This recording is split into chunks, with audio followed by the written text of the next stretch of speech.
been doing humanitarian work in Gaza. So it's my very great pleasure to introduce Yasser Khan, who's making his way up to the stage. He's an internationally renowned ophthalmologist and surgeon. He's a humanitarian and entrepreneur. He's devoted to national and global humanitarian work. He's founder and CEO of GIVE, Global Initiative for Vision and Eye Care. GIVE's primary aim is to develop social and entrepreneurship solutions to empower local populations to treat blindness. He's worked in this capacity in over 40 countries and in Northern Ontario with Indigenous communities, and most recently in Gaza. Sitting beside him is Dr. Ben Thompson, Canadian medical doctor and nephrologist. He holds a staff position as a nephrologist at Mackenzie Health, where he's been for the last 4 years. Prior to that, he was here at Queen's.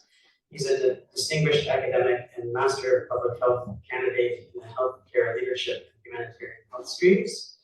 His projects focus on improving capacity in low-resource settings, such as Uganda, Gaza, and the West Bank.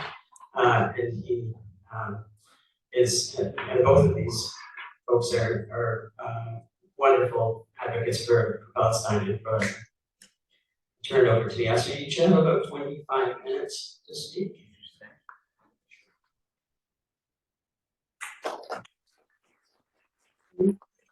Yeah, 25 minutes, and then I'll have some Q&A.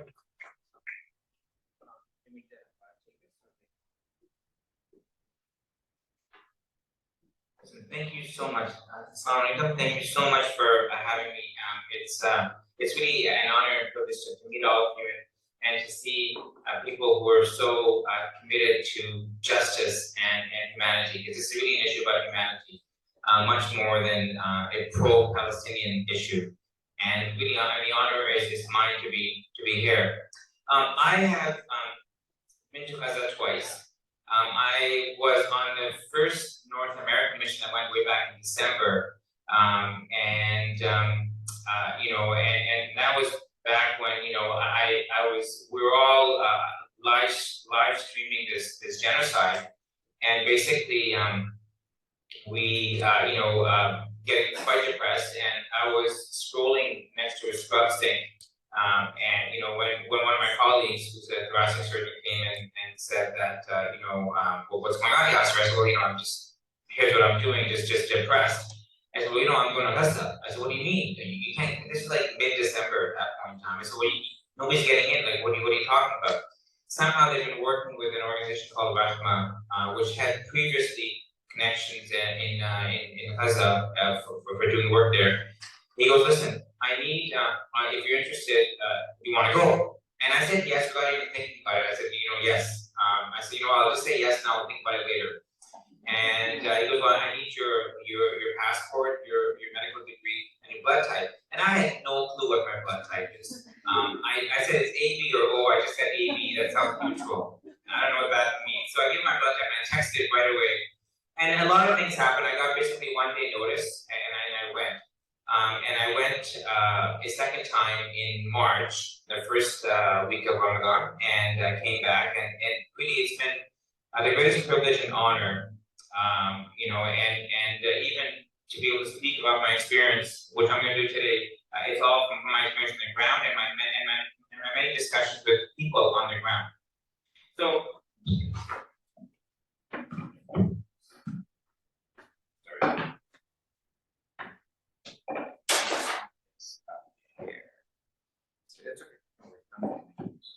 Okay, so this is not a war. So I'm going to start by saying this is not a war.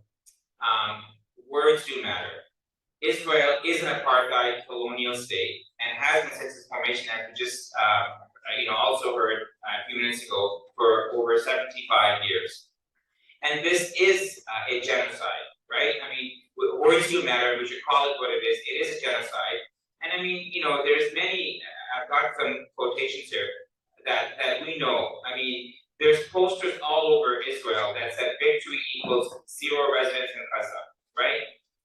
One of the Israeli ministers, Ben Gvir, of course, our favorite, the only thing that needs to enter Gaza are hundreds of tons of explosives from the Air Force, not an ounce of humanitarian aid.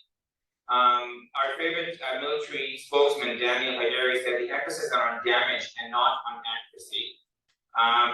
So all these, I mean, there's hundreds of them. I can go on for the whole time, talk about them. This is a genocide, really, this is an ethnic cleansing. Okay, so we should not be afraid to use the fact that this is an ethnic cleansing.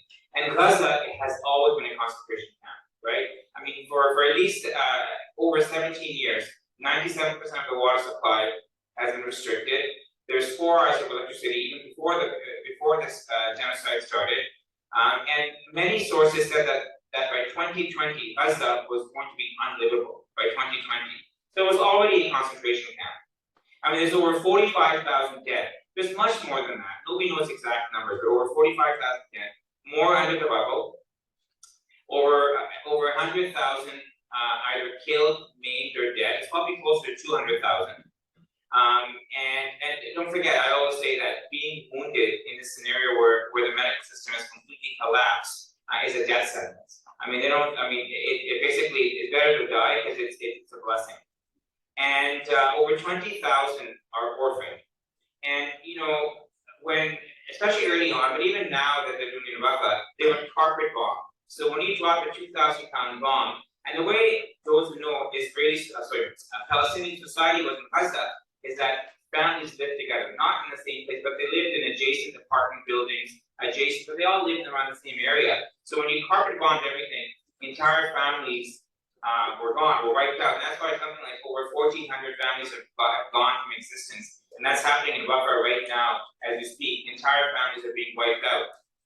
And as a result, many of these 20,000 orphans don't even have any uncles or aunts or grandparents or brothers or sisters. That nobody is there. Over 5,000 amputees, right? And these are according to UNICEF figures. Over 5,000 amputees, 2 legs, 2 arms, 1 arm, 1 leg, 1 eye, 2 eyes gone. And again, 70% of these are children. And those of us who have gone, and Ben will attest the same thing. It's all children. I mean, all you see is children at elementary school age and younger children running around everywhere. And Ben, you saw this, and I saw this, many of them barefoot. So if you're going to drop a bomb, like it's going on, you're going to kill a lot of children. The average age of Gaza was about 17, 18 years of age. It's a young population. You're going to kill young people, right? And of course, famine, and then on and on. And I mean, when I was there in January, when I was there in March, these things are going on, especially early on in January. There's bombing going on. I was at the European Gaza Hospital, and basically there's bombs dropping and there's mass casualties coming in. And I'll talk to that. I saw no militants. There. It was mostly women and children. This is not a war. It's a genocide. A war between 2 armies with 2 air forces, 2 navies, 2 infantry units. This is not a war, right? This is a mass slaughter of innocent civilians, and basically, again, entire families. And even if you hear now what's going on in Rafah, so just to come back to the current scenario, it is not good. It is insane. Now what we have, unlike early on, is that we have a lot of Westerners who are stuck in Rafah right now. Some people that I know, that both Ben and I know personally, who we traveled with, to Rafah and Gaza on our last trip. And it is insane what is going on in Rafah. It's the size of public Pearson Airport, and there's about 1.5 million people, 1.4, 1.5 million people there. And we've heard doctors. I mean, I've been speaking to my colleagues at the European Gaza Hospital, and that hospital is eerily quiet. There are people coming in because all the roads have been blocked. It's the only fully functioning hospital now left, and they've blocked their roads off to that hospital. And so all the injured and dead are going to other smaller hospitals. But now entire families are being wiped out, mother and their entire kids, fathers and their entire children. It's basically a total annihilation of the population. And Rafah it's happening right now. There's no safe space. They said Eastern Rafah first, now they've moved on to other areas of Rafah. Again, the size of Pearson Airport. Densely populated, 1.5 million displaced people. The cruelty of it is beyond words. It's almost almost apocalyptic. I mean, some people are saying it's like Judgment Day, where everyone is so desperate to escape. There's nowhere to run. If you walk in the street, you see thousands of displaced people, and we understand this. See, moving by itself, evacuating by itself is torture. Because many of these people, and you know, we saw this, we talked to them, we saw how they're living, and so we know this, is that evacuation by itself is torture. Because thing is, I mean, when you evacuate, they basically have already been displaced about 4 or 5 times. Okay, they have elementary school kids and younger in tow, babies that they're holding.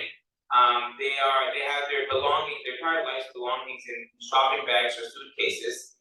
There are people with children and adults with amputations who can't walk, so they're on wheelchairs or carts, or they're being held, right, in their hands. They're walking, now it's hot there, so there's heat.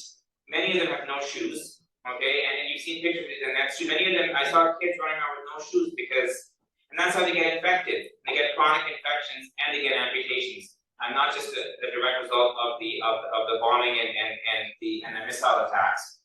And then basically they're walking, they're thirsty and they're hungry. So you can imagine it is cruel just evacuation. So yes, Israel is trying to paint that it's a mercy that they're asking these 100 to 200,000 people from eastern Rafah, which was a few days ago, to evacuate, right? But evacuation itself is torture for these people who have nothing. And now and like I said, now they're asking other areas of Rafah to evacuate somewhere else. And they're asking them to go to Khan Yunis. I don't know if anybody has seen pictures of Khan Yunis. It's been flattened. Like there's nothing there. Like nothing there. And they're asking them to go there with no tents or anything like that. So, you know, and that's basically an ethnic cleansing of the people and genocide. Right now, as we speak, the Al-Najjar hospital, which is the biggest hospital in Rafah, is closed. It's not functioning. It's been closed down and evacuated. Israel forced the evacuation of that hospital. Al-Aqsa hospital is about to run out of fuel in less than 24 hours because, as you know, the Rafah crossing the border which we entered from is closed. And they've destroyed parts of it, not the entire thing. You've seen, you know, the signs that we all post with pictures. You know, I love Gaza or welcome to Gaza, whatever. That's all those signs been destroyed, and they put Israeli flags on there. So everything is blocked, and they just bombed. They bombed the Abu Jarrah gas station in eastern Rafah, which provided the main domestic gas. So remember, there's no electricity, so all these hospitals run on generators, which need fuel. There's no proper sanitation facilities. I mean, you know, and the bombing is getting closer and closer to the main hospital, the only hospital, which is the European Gaza Hospital, which is on the border of Khan Yunis and Rafah. And that's where I was my 2 times that I went. That's where I operated, because that's where all the main operating rooms are, and the ICU and neurosurgery. And it used to be Nasser Hospital when I went in January. But Nasser Hospital, as you know what happened. It was completely destroyed with death and destruction and decaying bodies all over. Many medical aid missions have been pulled out or are trying to evacuate. Medications cannot get in, including anesthetic drugs, painkillers. I mean, there's lots of burn and blast injuries happening now, and there are medicines to treat them. And many babies and critical patients will again be left to die. This was the scenario in December or January when I went. It was worse in March when I went, and I cannot believe that it's still going on. It's getting worse with now Rafah, the only enclave left. To go on, we've all heard of mass graves, and you know, these are points that we should keep on talking and telling people. There's been 520 bodies at least discovered in these mass graves. 7 mass graves among the 3 hospitals: Al-Shifa, I think Kamal Adwan Hospital, and Nasser Hospital. And among the dead were men, women, children, elderly, sick, medics, and doctors with their hands and feet zip tied. Many of these bodies were burnt alive. The bodies were decapitated, and yes, organs missing. Israel has one of the largest skin banks in the world, and it's not from Israeli citizens. It also, organ donation is not a part of their society. And we know recently, this is all in the media, this is in the Israeli media, so this is not something that I make up or a conspiracy theory. In Turkey recently, about a week or 2 weeks ago, there was a crime, operation that was unearthed from Israel about smuggling organs. So this is not normal. This cannot be normal in this world in the 21st century. This is not normal for a state to behave like this and for the world to ignore it. This is not normal. So so that's current, and that's been current for the last 7 months. So I mean,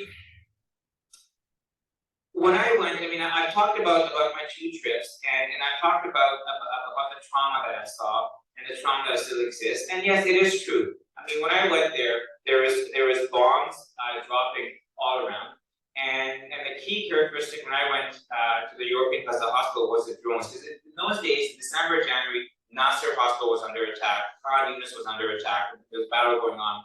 There's bombs dropping every hour, and you hear the hospital shake. There's a 24 hours humming of drones everywhere.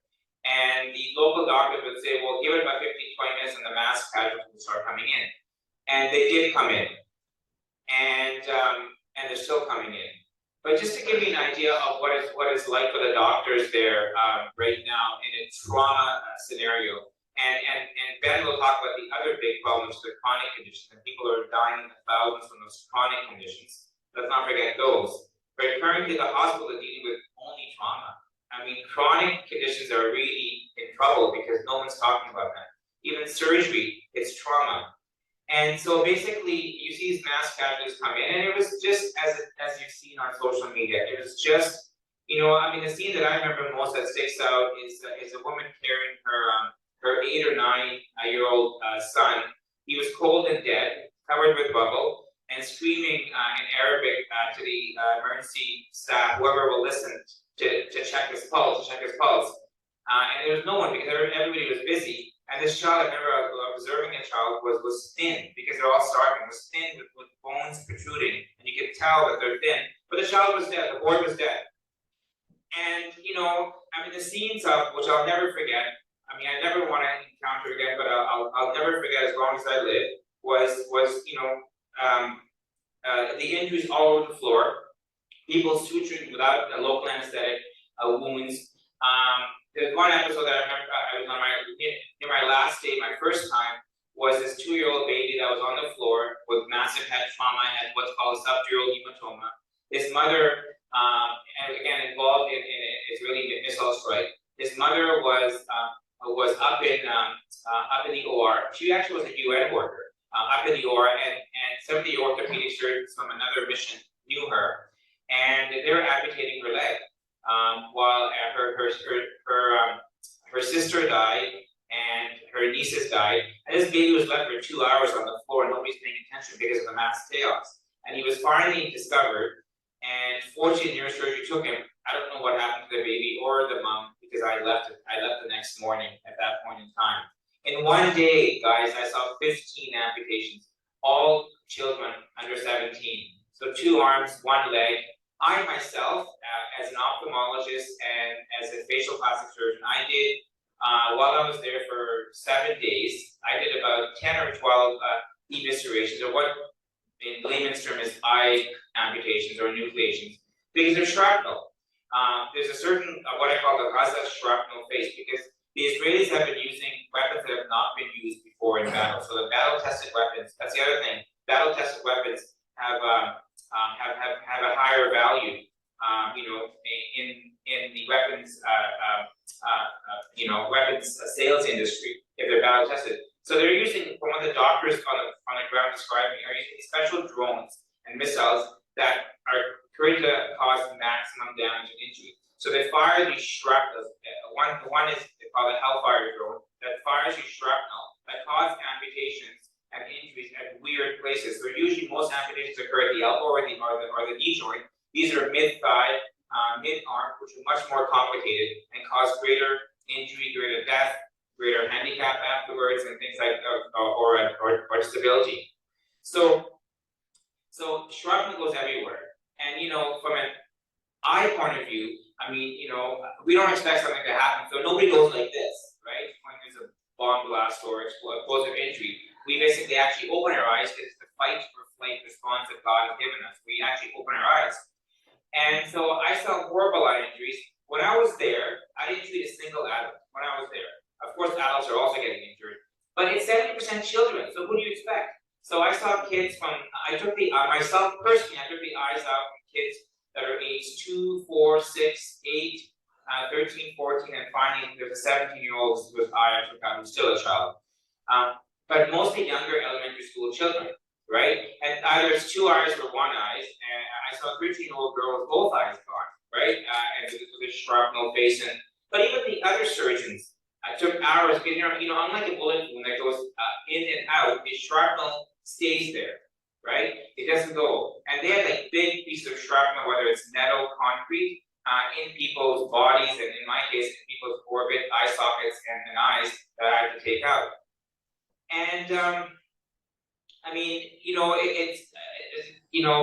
surgeons have said that, that if you get an amputation done here, especially in a child in the West, basically, you need about 8 or 9 operations on the stump by the time the child is an adult, you know, to kind of get, get things normal. And amputation done in an emergency situation in this, with no equipment, sometimes using these 50-year-old saws, mechanical saws, because the automated ones would run out or are broken down. You know, it's not going to heal very well. Who's going to do these 8, 9 operations over the course of the time the child is 18? They have no supports. They really indeed have lost their family. All these children, and so you know, I always say, even if there's a ceasefire now, and thousands through acute trauma or infection or chronic illnesses, thousands and thousands will die. And I'll say one thing. The bizarre thing is that the Israeli politicians have said this, have said this. Basically, it's a systematic genocide on the healthcare system. They know that 2,000-pound bombs will not get the tunnels, but they'll do maximum damage to the sewage system. So it mixes in with the water system. There's bodies decomposing already in the building, so when it rains or whatever, the bacteria mixes in with the water, and so infections are rampant or only increasing now. They're killing and kidnapping and imprisoning doctors and healthcare workers. They're destroying hospitals. They're forcibly making the population malnourished so that they are more susceptible to disease. And they're destroying support systems and all infrastructure. I mean, these people have had their entire civilization gone. But I will say one thing though. Even though every playground, hangout place, cafe, restaurant, mosque, church, museum, infrastructure, hospital, all their 90% of their homes, because none of them are homeless. They all had homes, has been wiped out. Even though we are still winning, and they feel that we're still winning. And I want, Palestinians are now, without a doubt, the most loved people in the world, without a doubt, in the entire world. And Israel is now the most despised woke state in the world. That's it. I mean, fair enough. Maybe the Western elites and the ruling elites may not say this, but it is now the most despised woke state in the world. And this will not change, okay? The countries are looking at banning weapon sales. The ADL, which is the Anti-Defamation League, which is a Jewish rights organization in the U.S., is freaking out that the young, meaning Generation Z, they're losing Gen Z, people in their 20s. More than 26% have had a decrease in their opinion of Israel. They're trying to ban TikTok. The mass movement all over the world for Palestine has returned. I mean, there's protest march everywhere, even in the millions of people. Who would have thought that, right? And besides the size, it's not. It's a targeting and sustained nature of what's going on. For example, effectively denying politicians from speaking. Every campaign worker will tell you it's working. It annoys the hell out of them. It's working. Disrupting their campaign events, their speeches, that makes it different. It is working. You may not think it's working, it is working. For example, Biden and even Justin Trudeau cannot step foot on campus and make speech now. So it is working and it's affecting them. They're not letting it out, but it's affecting them. Their own staff. I mean, if you look at President Biden, his own staff wrote a huge letter, in support of Palestine and against genocide. And of course, the Western government elites don't care about Palestine. But they don't care about Palestine. But the movement of Palestine has affected everything. And in general, and I'll end off with this. In general, protests are not meant to wake up their ruling classes into their moral senses. That's not going to happen. They're meant to create such a deep political crisis for the ruling elites that they have no choice but to change their policies. So they do work. We just don't see it, right? And I mean, for example, that was what made the US's genocidal occupation of Vietnam not politically tolerable, because of all the protests. It took about 10 years. It's not going to take 10 years now because we're in a different age, and the Gen Z they're justice warriors. So it's different time now. It's going to take even less time. But eventually they had to withdraw from Vietnam. It wasn't because they wanted to. More still needs to be done. I mean, Israel is US's main ally, and so this will not happen without a fight. This will not happen without a fight. I mean, they are strong allies. The Western powers in Israel would love to have the world think that nothing is changing and that protests don't work. The US will never stop supporting Israel. But right now, this relationship is as weak as it's ever been. So anyways, I mean, just to kind of say that before October 6th, Palestinian cause was dying. Nobody was talking about the Palestinian cause and their right to freedom. Nobody was talking about it. Normalization agreements were going on, and Gaza was being destroyed through a slow genocide versus a fast one now. But now look what has happened. It's the central issue of the world that may even affect the US election, which it will. And I'll end up with this. 70% of, this was a survey done, I think it's Al Jazeera, but correct me if I'm wrong, 70% of the Palestinians said that they will not leave, even if the Rafah border was torn down. They will not leave their land because they are the indigenous people of the land, whether it's Muslim, Christian, or Jew. They are the indigenous people. 60% of them believe they will emerge victorious out of all of this. So they actually believe that they'll get victory because they believe in the world. They believe the world, which is us, will not leave them. So let's not leave them. They're the most beautiful, most civilized people that I've ever met, that I've ever had the honor of knowing and working with and learning from. And so this is a message for all of us, and especially Generation Z, or those who are here. You are making a difference. And thank you for giving me this honor again. I'll be around for any questions.